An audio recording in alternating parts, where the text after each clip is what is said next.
Muy buenas tardes.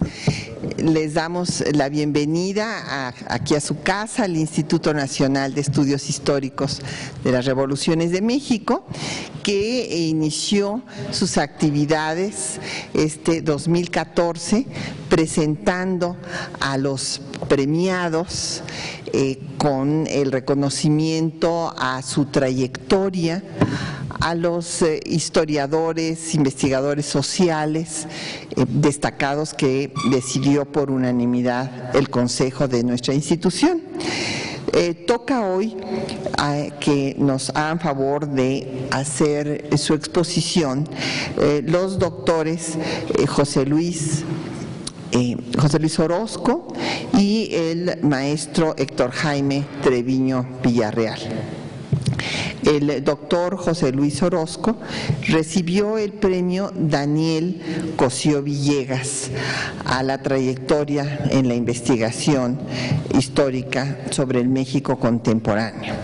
Ustedes saben que Daniel Cosío Villegas pues fue un historiador muy importante en nuestro país, formado originalmente en economía, en historia, en Harvard. Dirigió el fondo, fue fundador y director del Fondo de Cultura Económica, y con Alfonso Reyes fundó la Casa de España en México, que se convertiría en el actual Colegio de México.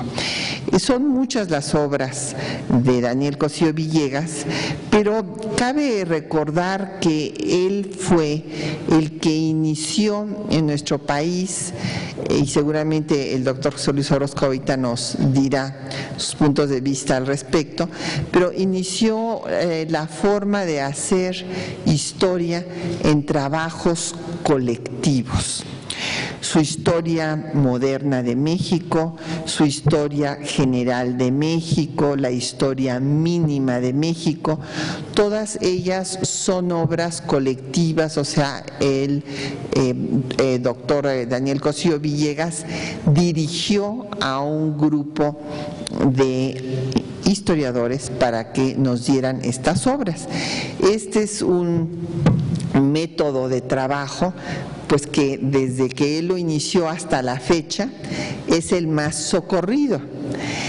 Ciertamente con quien él rivalizó, sobre todo por sus trabajos sobre la etapa del porfirismo, fue con José C. Valadez, que a diferencia de Cosío Villegas, era un historiador, pues, digamos, al estilo del siglo XIX, en donde un autor hace toda la obra de principio a fin. Hubo un gran debate con uno de mis maestros, el doctor Ernesto Lemoine Villicaña, que decía que sus alumnos le comentaban que entendían mejor el porfirismo leyendo la obra de José C. Valadez, Porfirismo, Historia de un Régimen, que el porfiriato, que es la palabra que puso de moda Daniel Cosío Villegas, porque eran diferentes autores los que lo hacían. Pues este premio lo recibió mi querido maestro, el doctor José Luis Orozco Alcántar. Él es oriundo de Chihuahua, de Ciudad Juárez. ¿Chihuahua? Sí. Bueno, perdón, de Chihuahua. Es que él pues, es uno de los maestros más destacados que impulsó la Universidad Autónoma de Ciudad Juárez. Es profesor titular de tiempo completo en la UNAM. Ha sido distinguido pues, en los más altos niveles en el SNIS, nivel 3, PRI D. Obtuvo el Premio Universidad Nacional en Investigación en Ciencias Sociales. Fue director del Departamento de Estudios Interamericanos en la Universidad de Texas y de la Escuela para Extranjeros en San Antonio. Ha publicado obras fundamentales. Yo quiero destacar aquí, fue pionero para estudiar a Estados Unidos. Cuando él inicia el estudio de Estados Unidos, pues nadie quería estudiar Estados Unidos, había una reluctancia pues por este resentimiento, por la guerra de conquista territorial, en fin, siempre los conflictos que se dan entre los vecinos, máxime cuando es la frontera de Iberoamérica, como el caso de México, de la Iberoamérica católica frente a la Angloamérica protestante, sajona y pragmática, como muy bien estudiará el doctor Orozco a través de sus diversas obras. Este pragmatismo norteamericano en el que los negocios se unen a las cuestiones religiosas y a la política para hacer esta teología política, como muy bien le ha llamado el doctor Orozco, que ha caracterizado a este país del norte. Es importantísimo para México el conocer la historia, entender el pensamiento de Estados Unidos, porque bueno, pues evidentemente no nos podemos cambiar de vecindad, ¿verdad? Entonces necesitamos interactuar con este vecino, y en esa materia pues ha sido fundamental la obra del doctor Orozco para las relaciones entre México y Estados Unidos. Sin más, le voy a pedir a mi maestro que haga uso de la palabra, y los recibimos con un gran aplauso.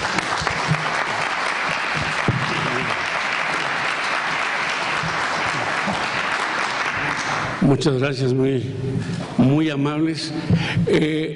Desde luego debo indicarles que mi orientación hacia la historia fue una orientación que se dio en todos los casos al revés. Es decir, yo estudié, impartí la clase de historia cuando la Universidad de Chihuahua recibió como oferta fundamental la impartición de la clase de filosofía de la historia. Es decir, comencé por abajo, es decir, con los pensadores, y después vi un poco la historia de México, historia de Estados Unidos, desde luego. En Chihuahua, en el tiempo en que yo estudié, no existía ninguna facultad de historia, no había propiamente historiadores profesionales. La mayor parte de quienes impartían la materia eran profesores normalistas, y esto hacía que en realidad el grupo de trabajo, los grupos de trabajo fueran verdaderamente pequeñísimos. Quizás el único historiador profesional que tuvimos en Chihuahua durante varios años, fue un maestro de muchos años, fue el doctor José Fuentes Mares. Fuentes Mares fue un abogado muy brillante como abogado, muy agradable como conversador, y sobre todo, fundamentalmente, una persona a la que la historia le interesaba, pero no desde la perspectiva que podríamos llamar oficial. Era básicamente antioficial, era antijuarista,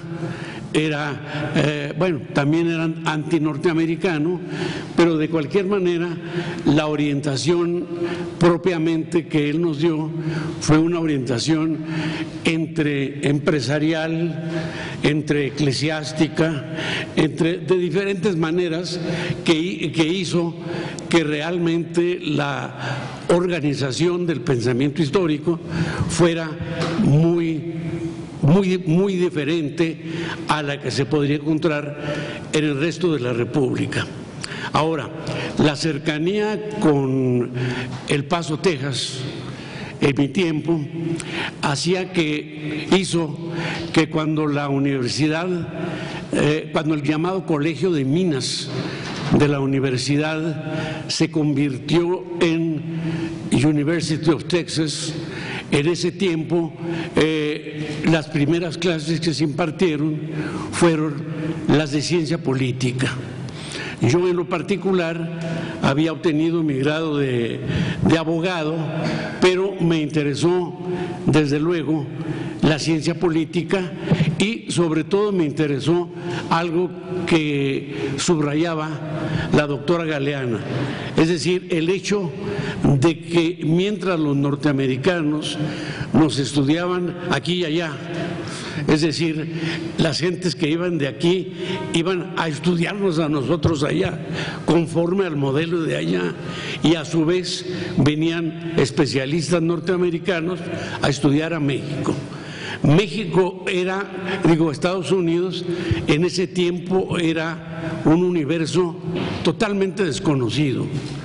Con todo y que se hablaba de la democracia de Lincoln y de que había gentes que decían, bueno, tuvimos etapas paralelas, Washington y Miguel Hidalgo eran parecidos, Lincoln y Juárez igualmente, Madero y Woodrow Wilson se parecían, etcétera.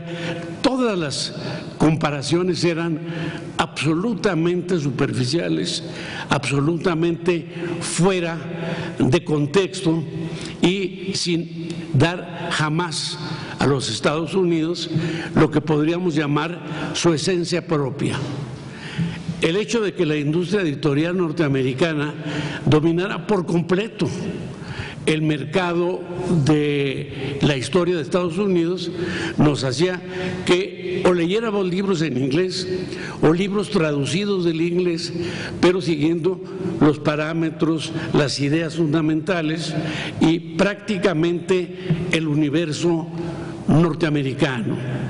Mi idea entonces consistió en que lo que deberíamos hacer era empezar a hacer lo contrario. Los que íbamos a hacer lo contrario no éramos muchos, quizá seríamos uno entre varios, pero lo cierto es que realmente empezamos a hacer historia de Estados Unidos. En los Estados Unidos primero, fui profesor de la Universidad de Texas un tiempo, estuve en la Universidad Nacional Autónoma de México en San Antonio y consecuentemente me convertí ya en una especie de bibliómano que consiguió un montón de libros, podríamos llamarles viejos, ediciones verdaderamente muy especiales que me hicieron ir entendiendo el universo norteamericano de una manera más específica. Esto desde luego hizo que en un momento dado aquí en México dos personas amables, queridas, como el doctor Abelardo Villegas y el doctor Leopoldo Sea, me propusieran venir a México a estudiar Estados Unidos como parte de estudios latinoamericanos. Y así fue como comenzó la odisea. Comenzamos con un grupo de unos 12 alumnos. El siguiente grupo ya llevaba como 60, 70. El siguiente ya eran como 150.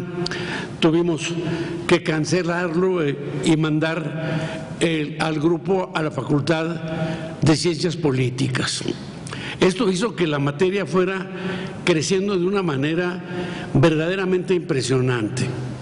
Creo que, a diferencia de otras universidades, la nuestra fue creando poco a poco, mucho porque uno molestaba mucho a las autoridades, fue creando lo que se llamó un centro de estudios de los Estados Unidos, que todavía existe. Hubo un tiempo en que se me propuso un poco ser o director o investigador, sin embargo yo quise, por la cuestión de la libertad personal de ver la historia desde mi punto de vista, no quise comprometerme con un centro cuyas relaciones con la Embajada de Estados Unidos eran muy cercanas. Consecuentemente preferí, y prefiero todavía, la independencia para estudiar los Estados Unidos. Ahora, alguien podría preguntarme en qué se parece esta pequeña microhistoria a la de don Daniel Cosío Villegas. Es decir, don Daniel efectivamente fue un economista, un hombre muy brillante, un hombre al que le tocó pertenecer a toda una generación de gentes que en México formaron atrás o adelante el Ateneo de la Juventud y que en realidad tuvieron el interés por estudiar y por ver a los Estados Unidos desde una perspectiva básicamente mexicana. Antes de regresar a México, porque en México fue efectivamente director del fondo, fue colaborador del Colegio de México. Antes de hacerlo, el doctor Cosío Villegas recibió becas de parte de la Fundación Rockefeller, que en un principio fueron de 4 años. Hay una carta que conservamos acerca del doctor Cosío solicitando nueva beca después de haber sido director del Fondo de Cultura, solicitando una beca, dice él, 25 de mis 46 años los he pasado como burócrata, etcétera, etcétera. Eso quizá no sea cierto, él había estado en Estados Unidos. Pero él insistía en conseguir otra beca con la Fundación Rockefeller, sin hacer las cosas sin irnos muy lejos, logró conseguir una nueva beca y creo que nadie como él tuvo la posibilidad de estudiar cerca de 8 años en Estados Unidos, becado allá. En México, como yo lo he sostenido siempre, las becas son escasas y muy malas, y cuando yo fui a Estados Unidos preferí irme con una beca muy magra que me ofrecía la Universidad de Chihuahua. No adquirí jamás ningún compromiso. Creo que el doctor sí tuvo alguna relación con la Rockefeller.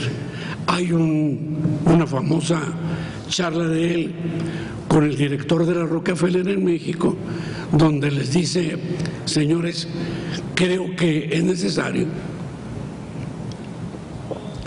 renovar becas y sobre todo, quizás, dice él, tiene una carta un tanto curiosa, dice él: yo he sido funcionario, dirigí el Fondo de Cultura Económica, pero soy muy pobre y necesito una beca.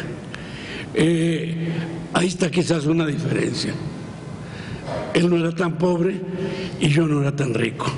Es decir, la idea fue esa. Empezamos así.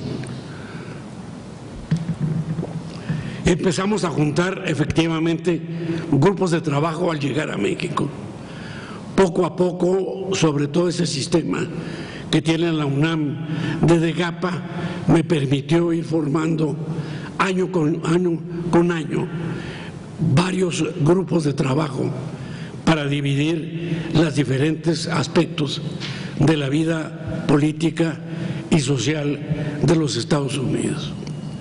Ya tengo con GAPA 25 años de trabajar. Me han dado, aquí sí, becas mexicanas, becas como son las mexicanas, por 25 años.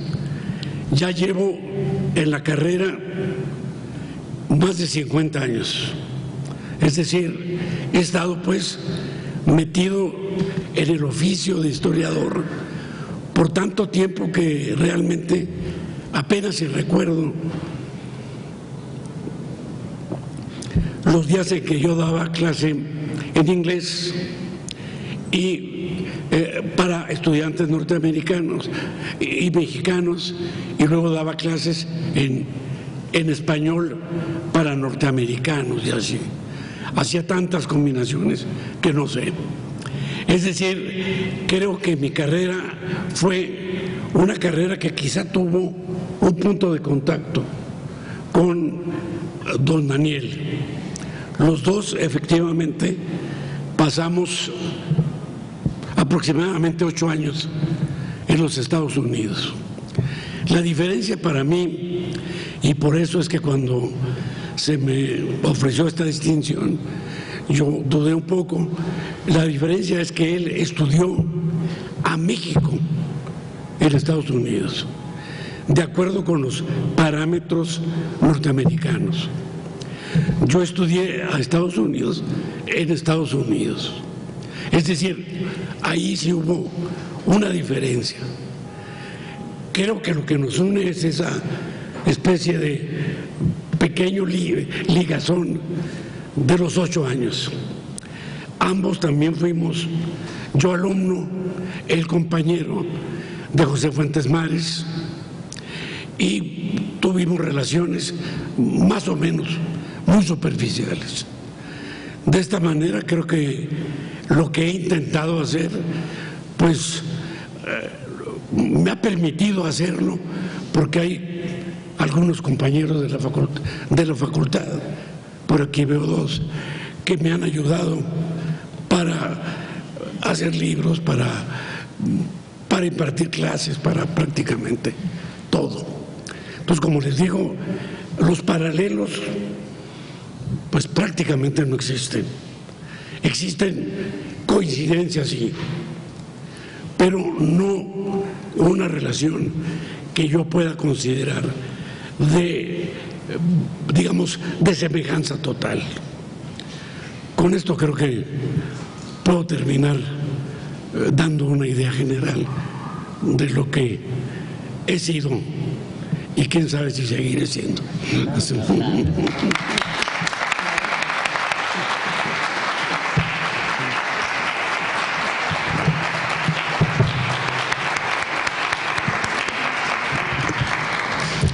Claro que va a seguir siendo, nos hace mucha falta seguir contando con sus luces para entender a nuestros vecinos de Estados Unidos.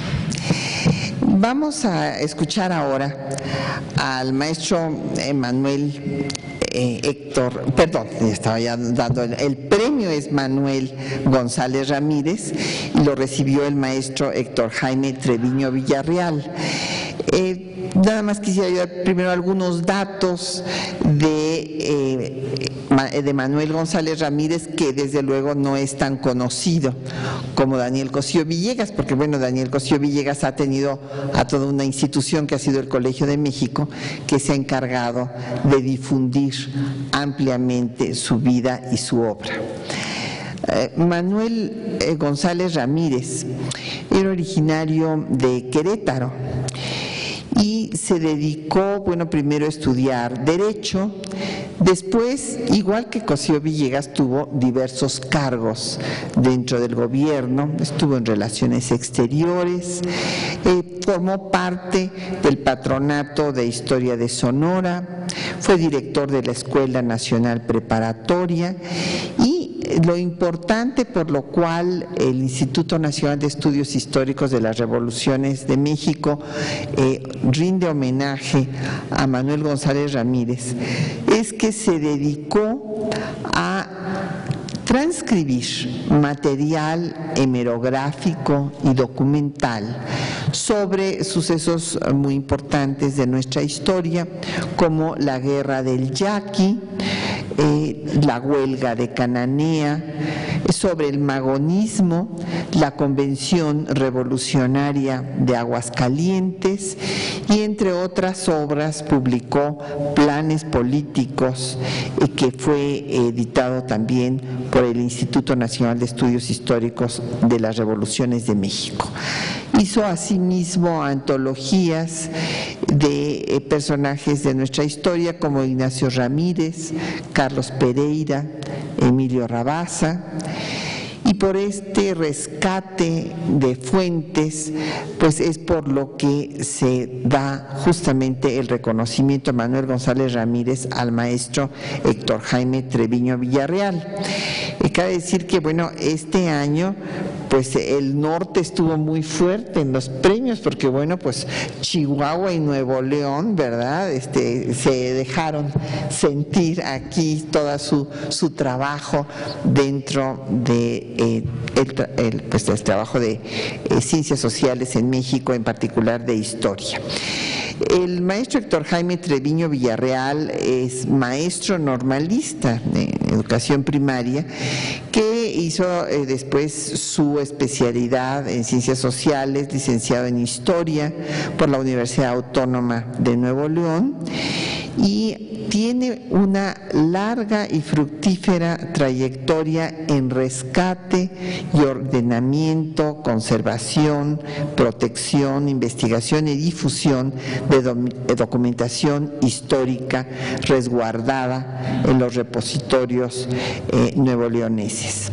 Fue director del Archivo del Congreso del Estado de Nuevo León y editó la serie en 15 volúmenes, El hombre y el derecho.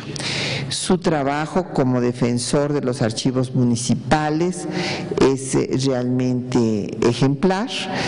Ha promovido la digitalización de la documentación y, bueno, pues ha publicado más de 60 libros, folletos y artículos.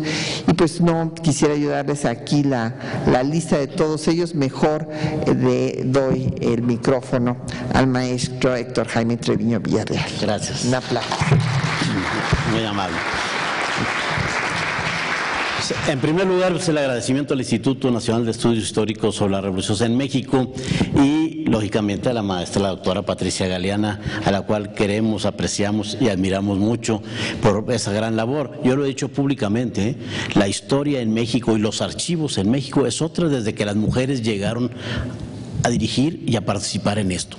Búsquenle por donde le busquen, sinceramente. Esperemos que ahora que hay ya el 50% tienen que integrar las planillas y demás en la política, esperemos también que los institutos de investigación, facultades y demás, las mujeres tengan acceso. Todavía no lo tienen como debe ser.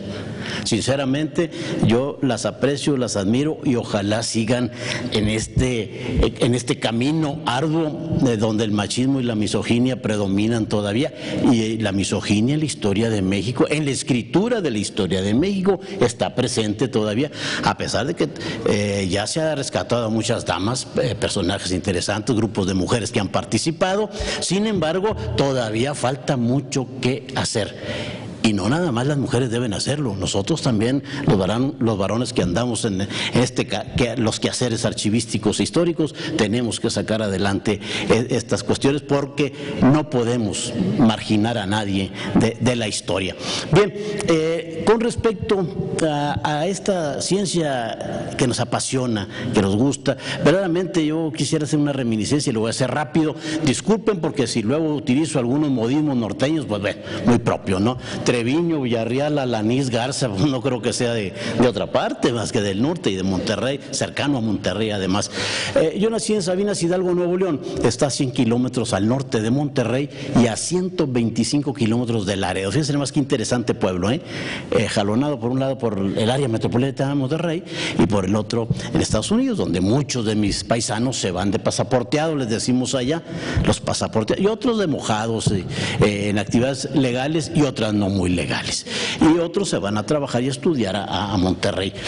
Mi pueblo estuvo aislado geográficamente mucho tiempo, hasta 1882 llegan la vía férrea, el ferrocarril, este impulso que le dio Porfirio Díaz y que hay que reconocerlo. Lamentablemente los políticos actuales, pues estamos enseguida del imperio, pero con este odio que le teníamos a los gringos, me incluyo, pues las carreteras deben ser de 4 y 6 carriles, estas autopistas, es un desastre ver la última parte de la carretera de Laredo ahí, no te da pena, pero bueno, eso son otras cosas, pero hay que decirlo como quiera. Entonces, mi pueblo estuvo aislado y el ferrocarril pasó a 28 kilómetros de mi pueblo. En Villaldama, Nuevo León, había que cruzar el río, todo el camino es el cañón del río, difícil. Pero la gente de mi pueblo acaparó una situación interesante. La mercadería, ellos traían todas las mercancías y de ahí lo distribuían a todos los pueblos del oriente de Nuevo León e incluso de una buena parte de Tamaulipas, y esto fue muy interesante. Luego se rompe ya este aislamiento con la carretera nacional en 1926, que se concluye finalmente hasta 1930, donde participa un personaje de la historia también interesantísimo, Juan Andreu Almazán. Este tipo es interesantísimo porque fue maderista, zapatista, todo, menos carrancista, pero todo, al final le pegó porque se alió con la dupla Obregón Calles y fue uno de los grandes beneficiarios de la Revolución Mexicana. Se cuenta, no sé, doctora, que en el archivo hay algunos documentos que él tenía la constructora Anáhuac y que hizo la carretera a México, el tramo Monterrey, México y otros tramos, y dice que él era el secretario de Obras Públicas, de Comunicaciones y Obras Públicas, que dice que ahí está firmado por la parte de la Secretaría Juan Andreu Almazán y por parte de la constructora Anáhuac Juan Andreu Almazán. Algo ha de ver en ese tiempo, porque creo que ahora ya no se estila aquí, bueno, se usan constructoras amigas. Bien, en este sentido, en mi pueblo hay mucha gente que escribe canciones, que escribe poemas, muchos músicos, muchos escritores. Ahorita en un pueblito que no tiene más que 30,000 habitantes, hay más de 110 personas que escriben continuamente diferentes temas. 5 periódicos, 2 estaciones de radio, 2 televisoras, y es un movimiento cultural interesante donde nosotros también hemos estado inmersos. Les platico todo esto porque hay mucha amiga en la formación de uno, de dónde vienes, del pueblo donde vienes. Pues bien, yo entré a la escuela primaria antes de cumplir 4 años. Me faltaba un mes para cumplir 4 años, mi hermana ya tenía que estar en la primaria, dice mi mamá que yo lloraba mucho, pues váyase ahí de oyente o en sonidos, decían allá en los pueblos, ¿verdad? Y entonces aprendí a leer a los 4 años, qué delicia el conocer aquellos libros, el leer el periódico de allá en la frontera, El Porvenir, y qué delicia leer a los 4 años, porque además, sin muchas reformas educativas, pero entrabas el 2 de septiembre y para el 15 de diciembre sabías leer y escribir los 2 tipos de letras, y algunos de los que están presentes aquí les tocó. Ahora llegan a tercero y no saben leer, digo, a tercero de facultad. Pues bien, qué delicia verdaderamente poner en contacto, pero además mis maestros fueron maestros de una escuela rural federal que estaba atrás de mi casa y forjados en el nacionalismo revolucionario, profesores rurales, qué sabiduría, qué gente, bueno, te inflamaba el corazón cuando te platicaban aquellas historias, y nosotros hablaban de Mariano Matamoros y teníamos un libro de historia tan feos, porque aquellos libros de historia en blanco y negro, pero venía un dibujo de Mariano Matamoros con una espada, ¿verdad? Y luego llegabas a la casa, agarrabas el machete de la casa y a darle a las plantas de la mamá, y no te sentías Mariano Matamoros, ¿verdad? Pero porque los maestros nos educaron en ese nacionalismo revolucionario y efectivamente en un odio a lo gringo, teniéndolo a 125 kilómetros de distancia, pero en mi pueblo siempre ha habido, todavía lo hay, una tendencia a la izquierda, al comunismo. Decía un viejo maestro, aquí es Panino del comunismo, Panino es tierra fértil. Siempre ha habido izquierda, siempre ha habido gente muy radical, jacobina además. No sé si fue por la fundación del pueblo, por un jesuita, antigringos, anticlericales. Sí van a la iglesia las muchachas y las viejitas. Y nosotros de jóvenes íbamos a la iglesia, a la plaza a ver salir a las muchachas. Entonces, pero hay toda una forja de esto que se reflejaba no tan solo en las escuelas, sino también nosotros de pequeños íbamos a la peluquería. Y las peluquerías eran una fuente de conocimiento enorme, porque el peluquero era el filósofo del pueblo, el político del pueblo. Iban los señores ahí y nosotros escuchábamos las pláticas y las discusiones políticas, pero además en la peluquería siempre estaba la revista política, lógicamente las de lucha libre, las de béisbol, Hit, Super Hit, y una que otra gringa que no era muy bien vista, de selecciones, Life, ¿verdad? Entonces se discutía, íbamos a cortarnos el pelo, los pocos pelos que hemos tenido siempre, pero íbamos ahí, entonces escuchábamos aquellas discusiones y no nos íbamos. Porque nos quedamos ahí. Los niños no podíamos intervenir en aquellas épocas, había respeto, la plática era plática de adultos, y un señor te llamaba la atención si intervenías, pero escuchabas. Qué maravillosos aprendizajes en aquellos tiempos, mis maestros rurales excelentes, ¿no? Entonces aún me gustaba la cuestión de la historia. 5 años estuve en esta escuela, en sexto ya no, porque mi papá andaba en la política, era priista de Hueso Colorado, y el director de la escuela andaba en grupo contrario, también del PRI, y dijo, no, aquí va a haber problemas, y me mandan a la escuela anexa a la normal. La crueldad extrema, porque había que llevar zapatos, había que llevar corbata, y la disciplina férrea ahí, tipo germana, no me gustaba mucho esta situación, pero pues, y uno inquieto, rebelde, muy desordenado. A mí los maestros, con todo respeto, yo soy profesor, pero ahorita les platico eso, me pegaron mucho porque dice mi mamá, yo le comento a mi madre que todavía vive 84 años, y le digo, oiga, no hubo con que no me pegara, mamá. No, hombre, la clásica de la mamá, yo no te pegué, no, sí, con todo, con vara, chancla, tabla, cable de la plancha, etcétera. Dijo, bueno, es que eras un diablo. Bueno, efectivamente éramos muy inquietos en ese sentido. Entramos muy pequeños, todavía no cumplía 11 años a la secundaria. Y esa es otra historia también de rebeldías y demás. Total, salgo en la secundaria. Nos hacemos aficionados, fanáticos de los barbones castristas, porque estaba Castro en la Sierra Maestra, y además, pues tú se imaginan todo ese entusiasmo que habíamos aprendido con la gente del pueblo. Había grupos, células de la Juventud Comunista, del Partido Comunista, y aunque todavía nos participábamos, pero ya traíamos ese germen, de tal manera que el primer sobrenombre que tuvo me lo cambiaron por Castro en tercer año secundario, porque éramos defensores de Fidel Castro y de los barbones. Me voy a la preparatoria en Monterrey en 1962, muy permeado también. Habían sacado de la universidad al maestro José Alvarado, que nosotros apreciábamos y queríamos, leíamos sus artículos en Siempre. Es más, los podemos leer ahorita. Qué frescura de escritura del maestro. Parece que los escribió ayer, parece que los escribió hoy. Excelente, ¿no? Entonces, pues nosotros indignados en ese aspecto, participábamos en la política de la prepa, y pues no duré mucho porque me corrieron. En función de que andaba de rebelde ahí, y luego también jugué topo, muy chamaco, tumbamos al decano de la escuela en las escaleras, y me expulsaron por indisciplinado y, según el expediente, y comunista.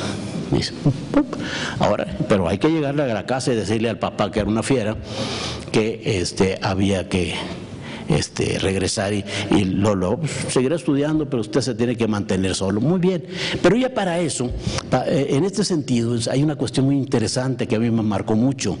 Y yo puedo dejar de votar y no hay mucho problema. Yo creo que 30 generaciones después de mí, de mis hijos y descendientes, pueden dejar de votar porque ya voté por ellos. Mi padre, que era priista consumado, a los 5 años nos metía al Hotel Álamo en el cuarto número 3, nos llevaba unos refrescos, unas galletas que eran embetunadas, era así como una dona agujeradita con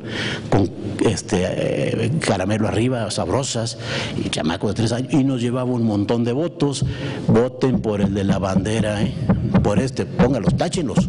No, cientos y cientos y cientos, desde los 5 años voté.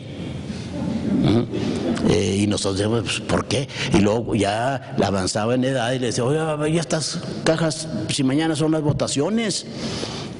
No, esta es la votación de sombretillo de un rancho. Ya las llevaba amarrar listas el sábado, pero la votación el domingo, ¿no? Bueno, entonces ya escribí un artículo muy interesante del periódico Norte, creo que Reforma lo reprodujo también, que se llamaba Don Balta y el PRI, ¿verdad? Interesantísimo, porque pues eso te abría también otras luces y te cuestionabas aquello, ¿no? Y si no llenábamos listas, o si no sabía escribir y teníamos los cojines y poníamos huellas ahí apoyando a candidatos y demás, ¿no? Pero nosotros ya desde el 6º año de primaria ya andábamos por otros rumbos y criticábamos mucho lo que hacía mi padre y lo que hacían otras gentes en estas cuestiones, ¿no? Entonces, ya después de que me corre de la prepa, entro a la academia comercial. Y esto fue una gran ventaja para mí porque tomé madurez en el sentido de la vida, de seguir por mi gusto por la historia, pero además aprendí a escribir a máquina, que para mí fue también una gran arma. ¿Por qué? Porque yo siempre tuve muy mala letra, ¿no? A tal grado que cuando he dirigido archivos me dicen las secretarias, mejor tráigame el documento, profesor, le entiendo más a la escritura del siglo XVI al XVII que la suya, ¿verdad? Bueno, entonces, pero para mí fue una gran ventaja y eso me sirvió para mantenerme también. Empecé a hacer tesis de los compañeros de la Normal de Sabinas, que es excelente, y pues a mí no me gustaba ser profesor, ¿no? Y hubo un momento en que se las corregía y además a todos les iba muy bien, me gané muy buen dinero, se corrió el rumor que las tesis que yo revisaba, todos pasaban con mención honorífica, pues me gané muy buen dinero, hasta que llegué a una conclusión y dije, si estos penitentes van a ser profesores, pues ¿por qué yo no? Y me metí a la Normal. Y ese año se abrió la preparatoria número 5, en el cual estuve también en el curso de verano, pero yo dije ya después de haber leído tantas tesis de los profesores y corregí y demás, pues metí a la Normal. La Normal era un hervidero de gente de izquierda. Células de la Juventud Comunista, profes que pertenecen al Partido Comunista, La Voz de México, qué horrible periódico, no sé si se acuerdan de La Voz de México del Partido Comunista, qué horrible periódico. Pues con razón la gente no quería el comunismo, nomás de leer aquellas cosas tan ahí que hacía Arnoldo Martínez Verdugo y demás compañeros que escribían ahí, unos artículos abigarrados en una página completa, pues quién los leía, ¿verdad? Pero bueno, había que venderla y había que vocearla y andábamos en ese tipo de cosas, y eso nos animó mucho por toda la cuestión de la expresión social. Fuimos representantes alumnos, presidente de la sociedad de alumnos, qué maravilla visitar las normales rurales en aquellos congresos donde asistían pues Lucio Cabañas, Genaro Vázquez Rojas, Rolando Waller, ir con las muchachas. En la Normal de Nuevo León, la Normal Rural de Galeana, eran puras muchachas. Además, pues jóvenes, y te ibas 2 días antes del Congreso, ¿verdad? Pues para estar allá platicando con las compañeras de las células de izquierda de allá. Y hasta acá el Congreso ya seguíamos 2 días también, pero había que mezclarle a estas cuestiones, aunque andábamos con la moral revolucionaria en todo lo alto y respetábamos mucho a las compañeras. Entonces, todo esto hizo que acendrada en mí, arraigara mucho el espíritu, el ánimo por la cuestión de las ciencias sociales. Hago la aclaración pertinente. En la secundaria tuve muy mal maestro de inglés y muy mal maestro de álgebra. El maestro Víctor Alejandro, que era excelente maestro de deportes, promotor deportivo, y con él aprendimos mucho porque luego anduvimos en estos campos también, pero de inglés en los 3 años yo nomás aprendí William Isaboy y Robert Isaboy tú, es todo. nada más, en unos libros terribles, horrendos también del inglés, y además odiábamos a los gringos. ¿Cómo íbamos a aprender inglés? Pues pasaba porque me memorizaba las cosas esas y ya no me interesaban. Y las matemáticas, pues me las daba el mismo maestro que me daba inglés, tampoco. Entonces, pues no, para ingeniería, pues no, ni me gustaba, ni aprendí nada, sinceramente, no aprendí nada. Entonces, ya estando en la normal, pues nos dio por escribir artículos de combate, de relacionados con la historia, de personajes. Leíamos ya las obras de los maestros, de los historiadores, de José C. Valadez, de muchos otros, y esto va forjando ese espíritu. Nos vamos a trabajar a la ciudad de Monterrey como maestros, entramos a la Normal Superior, donde también participamos de toda una serie de movimientos y demás. Hicimos la especialidad de Ciencias Sociales y siempre con un gran compromiso. Los que andábamos en la izquierda en aquella época, no sé ahora, pero había una responsabilidad. Nunca faltamos a dar clases, nunca faltamos a una escuela cuando está el caso de la Normal Superior, porque era lo primero que te decían: no, anda de agitador aquí, entonces académicamente no sirve. Y nosotros teníamos que mostrar que sí éramos buenos también en la academia, ¿no? Definitivamente. Y en la Normal Superior, inmediatamente soy profesor ahí de muy joven, en los cursos intensivos. Muchos de mis maestros fueron mis alumnos, alumnos de 60, 70 años, cuando yo no tenía ni 25 años, y la forja de platicar, de dialogar, de discutir con la gente que iba a los cursos intensivos, que eran profesores muy preparados, eso te da también muchas herramientas, ¿no? Llegamos luego al sindicato de la Normal Superior, y antes de los 30 años ya era subdirector de la Normal Superior. Pero en ese inter se abre la licenciatura en Historia hace 40 años, en 1974, en febrero vamos a cumplir 40 años, nos inscribimos a la licenciatura en Historia y somos de la primera generación. Entramos 14, salimos 4. Y de ahí organicé el primer encuentro nacional de estudiantes de historia, que fue con sede en Monterrey, que ahora se siguen celebrando continuamente, no falla cada año. También, sin ser geógrafo, aunque impartí la materia de geografía, me gusta mucho la geografía, soy autodidacta en la cuestión de la geografía. Hice también el primer encuentro nacional de estudiantes de geografía. Y esto tuvo su miga. ¿Por qué? Porque había una asociación de historiadores de provincia, que era la Asociación Mexicana de Historia Regional, la AMERAC, y era cuando entró con el maestro Luis González y González con su microhistoria, y iba el maestro Luis González y González, y se discutía que la microhistoria era medio ofensivo el término, no medio ofensivo, era ofensivo. Los viejos historiadores no les gustaba el término porque sentían que los minimizaba, pero no entendían la filosofía del maestro Luis González y González, que además era excelente y que a nosotros nos sirvió para promover esos estudios regionales, esos microestudios, esos estudios de los municipios, de las comunidades, que mucho nos sirvió. Pero en esos congresos los viejones historiadores no querían, se sentían que iban a ser relegados por los historiadores profesionales. Entonces nos admitían, pero con voz, pero sin voto. De ahí surge el Encuentro Nacional de Estudiantes de Historia. Pues vamos a hacer los nuestros. Y ahí se fue dando esta situación. Es una cuestión muy interesante. No les platico también, porque sería mucho abundar, que a la vez de ser subdirector de la Normal Superior, de ser maestro en el mismo tiempo y estudiante de Historia, también era entrenador de equipos deportivos. Gané más de 100 campeonatos de voleibol, campeonatos nacionales y demás.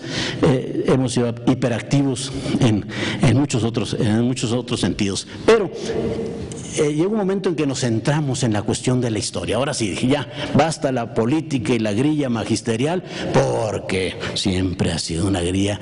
Aprendes mucho, pero bueno, como en todas partes, en todas las profesiones y en todos los poetas y los historiadores y demás, donde quiera hay grilla, pero el magisterial está pesado, de tal manera que en un determinado momento dije, me voy de la Normal Superior ya dejo esto, me voy a investigar ahora sí lo que me gusta, que es la historia. Me acerco a los archivos, gracias a un congreso de historia que hubo en Matamoros, convivimos ahí con Teresa Franco, ahora director general del INAH, con Leonor Ortiz Monasterio, que estuvo en el Archivo General de la Nación, y planeamos una serie de actividades sobre la frontera norte, la música de la frontera norte, y se hizo un congreso interesantísimo en esas cuestiones. Nos fuimos metiendo yo ya estaba egresado de la Facultad de Filosofía, me invitan a trabajar a un centro de investigación de la universidad, que luego posteriormente llegamos a dirigir. También llegamos al Archivo General del Estado. Qué maravilla verdaderamente.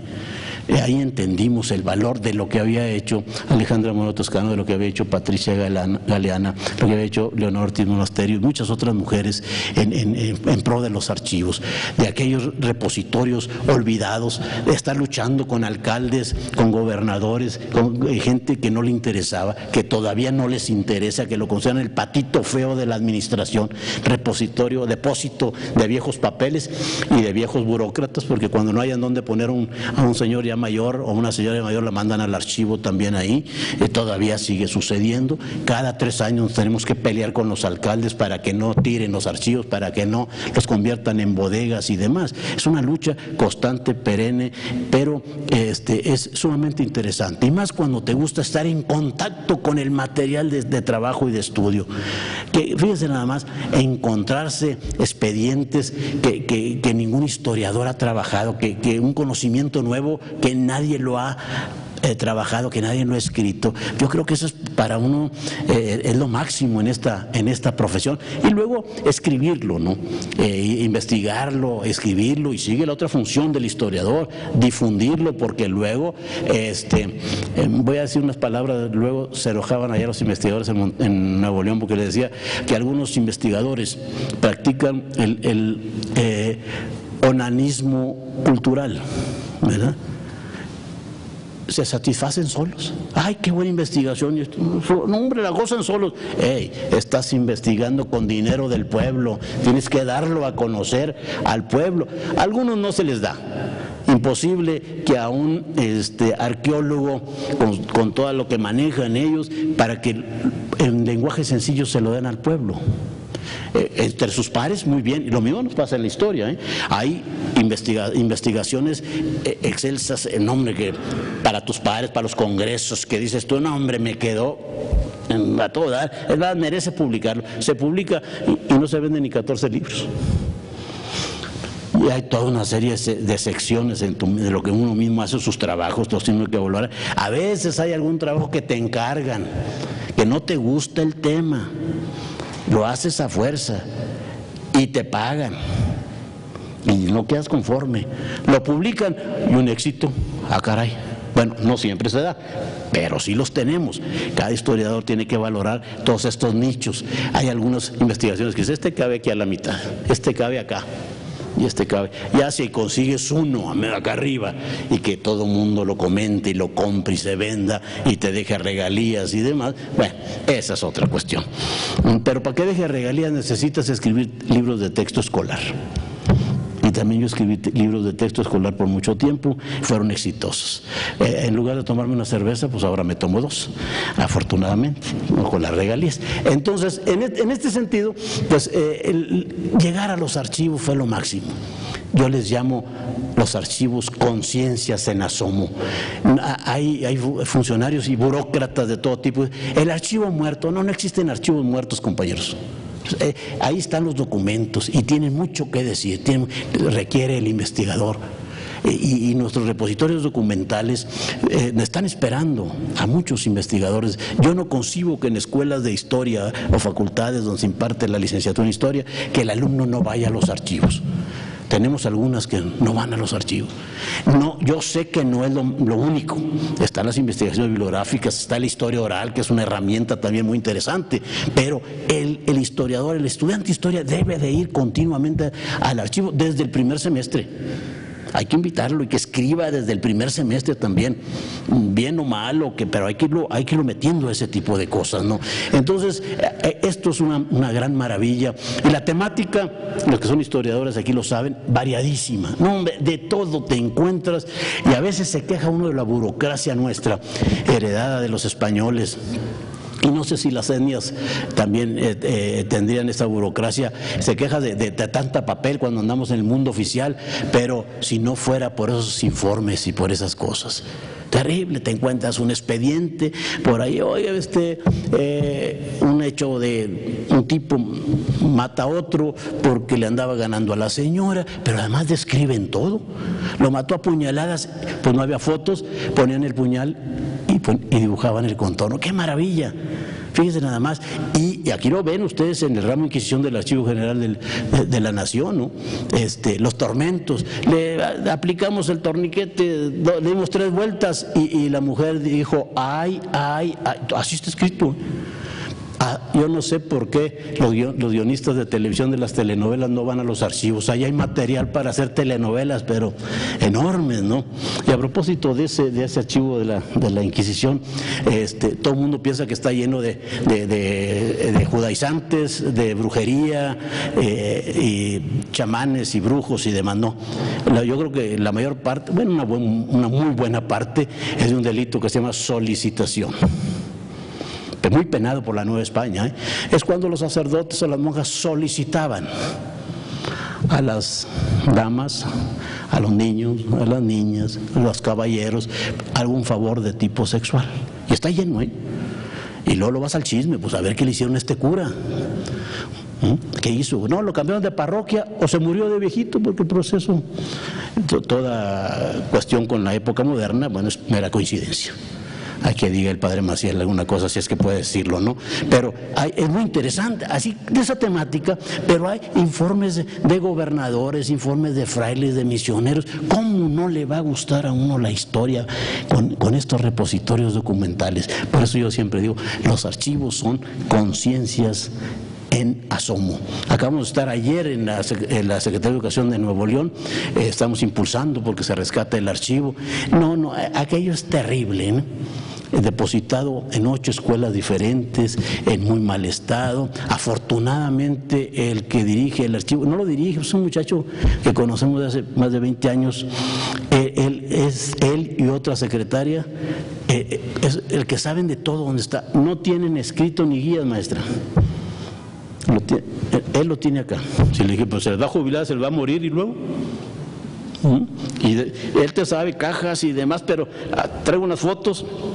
Lamentablemente no las podemos ver, pero ustedes ven que esto, un archivo en un estado como Nuevo León, pues sí, no les interesa muchas veces a esta gente. Y estamos viendo ahorita, ha llegado una maestra de nuevo a la Secretaría de Educación de Nuevo León, que además anda en la política y quiere hacer cosas, pues vamos a ver si la interesamos, y ya parece que sí, en poner en valor este archivo. Hay mucho que decir de nuestra trayectoria en esto, y nos da mucho gusto. Ahorita nos preguntaban, bueno, ¿y qué siente? Pues sentimos lo máximo. Recibir un premio, aparte de que le da un masaje al ego y a la vanidad, pues bueno, también es un gran reto, porque hay que seguir adelante. Esta lucha es permanente. Nosotros la tenemos cada 3 años con los alcaldes, cada 6 años con los gobernadores, con los funcionarios federales y demás, y estamos luchando en esto y los denunciamos públicamente. También puedes decir, bueno, te van a correr, pues que me corran. Ya para lo que se come uno y lo que se toma uno también ya no necesitas mucho, sinceramente. Es una realidad de aquello de a peso. Yo creo que esto y además hay que convertir nuestros archivos en entes culturales, donde se hagan exposiciones, donde se hagan congresos, simposios, conferencias. Un archivo no debe ser un depósito de viejos papeles, un archivo es un ente cultural, y hay que convertirnos, le decimos a los muchachos en Nuevo León, en activistas de la historia, en activistas de los archivos. Ese es el convencimiento que debemos tener, y con todo respeto también, luego les digo allá a nuestros compañeros historiadores y cronistas, a veces armamos conferencias y pláticas de viejitos para viejitos, y nosotros hemos estado revirtiendo esta situación allá. Vamos a las escuelas primarias, incluso a jardines de niños, a las secundarias, a las preparatorias, tenemos ciclos de conferencias, hemos hecho ahí en mi pueblo un maratón de historia, 70 conferencias de historia simultáneas en 70 aulas diferentes del campus de la universidad, de la normal, de la prepa, de las secundarias. Ahora nos están pidiendo más de 100 y vamos a seguir haciendo, porque esta es nuestra labor. A los muchachos les gusta la historia, nosotros convivimos con ellos, hemos hecho encuestas, muestreos, y los muchachos dicen, sí nos gusta la historia y leemos historia. Y te dicen, algunos no tenemos buenos maestros de historia, porque nos da el de matemáticas, pues le rellenan ahí su horario con eso. Pues es el grave problema. Pero los muchachos, ahora también, compañeros, no podemos decir que los muchachos no leen. Ahora los muchachos leen más que lo que leíamos nosotros. Leen más con los aparatejos esos que traen a diario, y en serio, y algunos ya traen hasta sus tabletas exclusivamente para leer libros. Y a mí me asombra, en una ciudad pragmática y utilitaria como es Monterrey, donde hay grupos de muchachos que se juntan y se intercambian libros electrónicos, algunos comprados y otros pirateados, pero pues ahí están.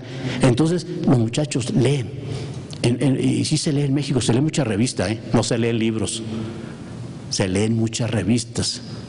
Entonces hay que canalizar todas esas inquietudes, y claro, pues nosotros luchamos por el gremio, por la historia, por los archivos, en esto es lo que andamos. Por eso yo agradezco mucho a la maestra Patricia Galeana, al Instituto Nacional de Estudios Históricos de las Revoluciones en México, que nos hayan otorgado este premio, y el reto es ese, vamos a seguir adelante, haciendo mejores historias, colaborando para que los archivos se estén digitalizando. Hemos logrado ya la digitalización de algunos archivos municipales, hemos rescatado otros, pero también luchamos a veces con la incomprensión. Llegó un alcalde a la ciudad de Monterrey, donde el maestro Israel Cavazos, toda una gloria en los archivos y en la historia, no tan solo de Nuevo León, sino de México, va y le pregunta al susodicho, ¿qué piensa hacer? ¿Qué planes tiene para el archivo?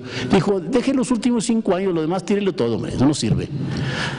Donde tenemos un archivo colonial excelente. Ustedes se imaginan qué capacidad. Y va a dirigir una de las ciudades más importantes de México. Increíble. Pero bueno, de estos especímenes nos topamos a cada rato, pero no nos arredraremos, ya hay que seguir dando los combates. Maestra, yo le agradezco mucho esta oportunidad de estar platicando con ustedes, y también pues en todo lo que cabe por lo del premio, y vamos a seguir en esta ruta. Gracias. Muchas gracias.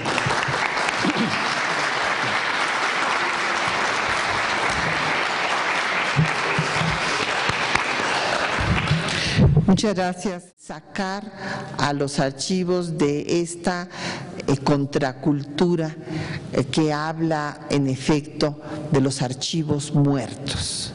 Esto ha hecho muchísimo daño a los archivos, esta idea de que ya es un archivo muerto, pues ya no sirve, entonces pues hay que destruirlo, hay que tirarlo, nos está quitando espacio. Entonces tenemos mucho que hacer al respecto. Tuve el privilegio de dirigir los 2 archivos pues más importantes del país, el Archivo de Relaciones Exteriores y el Archivo General de la Nación, y pues por 12 años compartí mi vida con todo el gremio de los archivistas, y realmente lo que dice el maestro es muy cierto.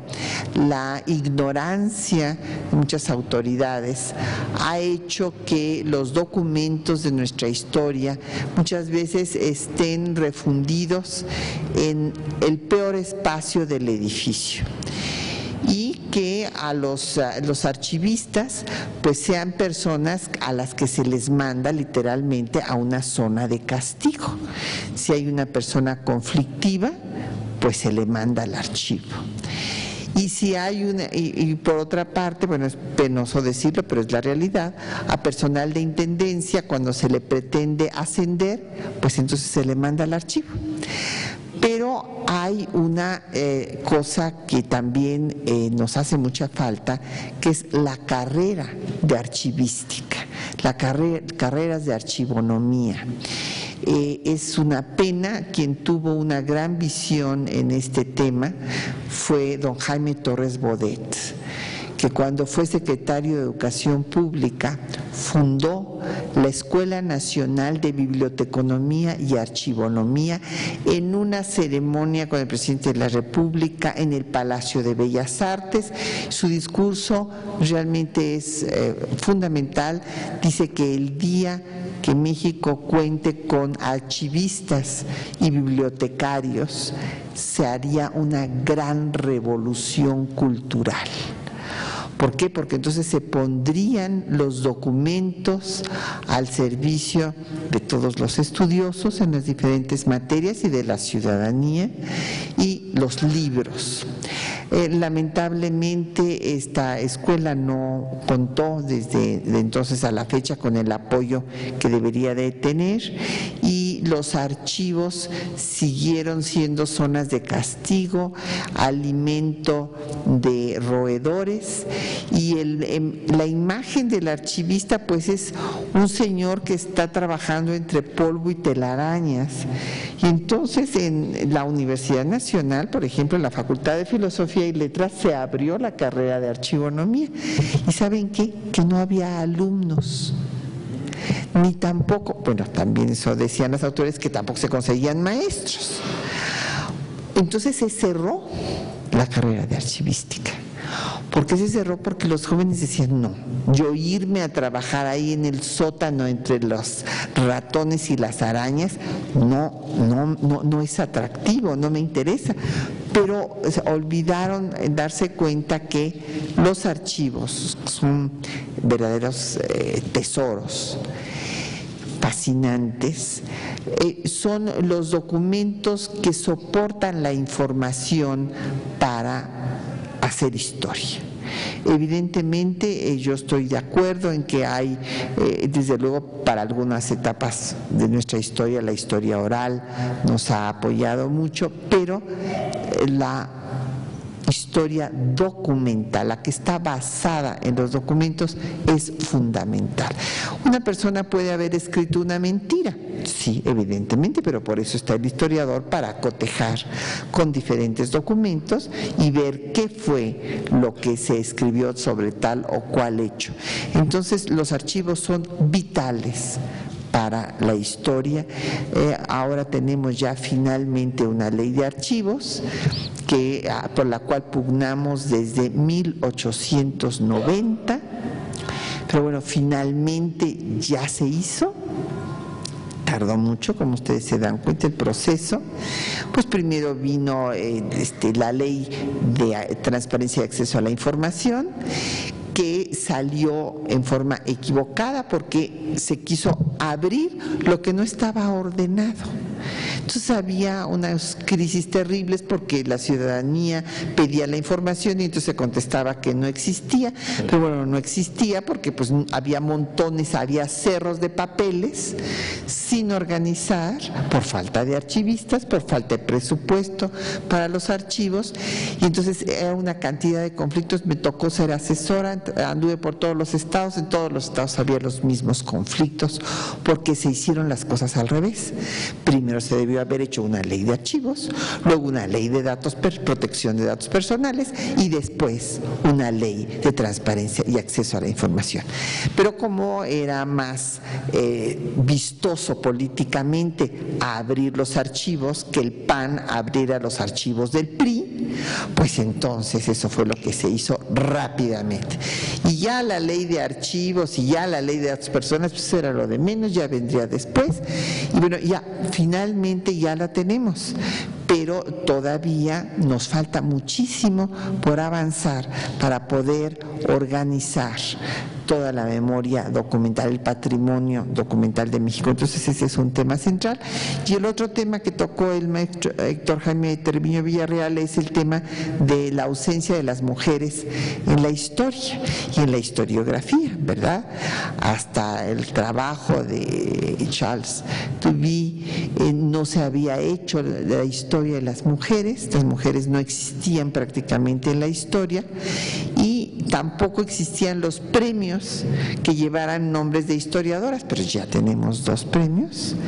Lamentablemente este año quedó vacante por falta de candidaturas, la de Historia Diplomática, que lleva el nombre de la doctora Berta Ulloa, miembro de este instituto, y el premio Clementina Díaz y Obando, que recibió la doctora Margot Glantz, que también la tendremos en alguna oportunidad próxima para que nos comparta sus experiencias en la investigación histórica, porque también para su obra literaria ha tenido que hacer investigación histórica. No sé si no hay ninguna pregunta, pues daríamos nada más nuestro agradecimiento al doctor José Luis Orozco y al maestro Héctor Jaime Treviño Villarreal por haber venido esta tarde a compartir con nosotros sus experiencias de su formación y su quehacer historiográfico. Entonces, un gran aplauso para el doctor José Luis Orozco y para el maestro Héctor Jaime Treviño Villarreal. Y les agradecemos a todos su asistencia. Muy buenas tardes.